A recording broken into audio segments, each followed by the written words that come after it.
যারা এই ধরনের বয়স্ক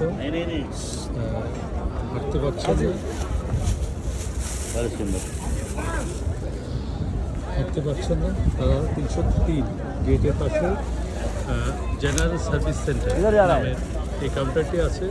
এই কাউন্টারের মাধ্যমে রেজিস্ট্রেশন করে আপনারা ফ্রি হুইলচেয়ার পাবেন।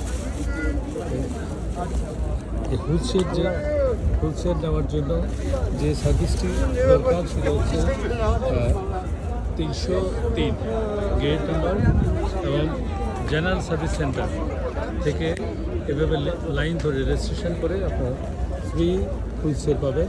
এখান থেকে আপনারা এই ফ্রি হুইলচেয়ার নিয়ে যেতে পারবেন। যারা আপনার 303, 301 জেনারেল সার্ভিস সেন্টার, এখানে লাইন ধরে রেজিস্ট্রেশনের মাধ্যমে আপনারা ফ্রি হুইলচেয়ার সার্ভিস পেতে পারেন। এটাই খুব গুরুত্বপূর্ণ ছিল, যার কারণে এই শর্ট ভিডিওটি করা। সবাই ভালো থাকবেন। আসসালামু আলাইকুম।